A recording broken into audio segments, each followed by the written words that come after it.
Hi guys! Magandang araw sa inyong lahat kahit na hapon today.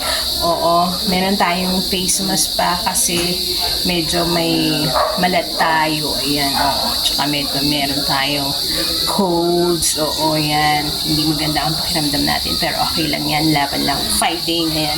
So, ang ulam natin for today ay iyan ang ulam natin today. Si Mami ang nagluto niyan.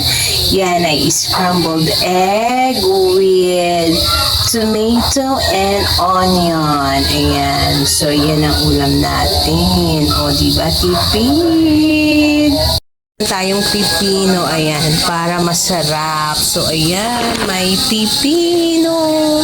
O, diba, ayan, kain tayo para medyo masarap-sarap yung pagkain natin. Simple lang yung ulam natin kasi dinner na ngayon. So, kailangan hindi masyadong marami ang kainin. So, ayan. Happy eating, guys!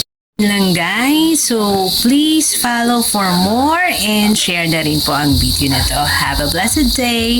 Bye-bye!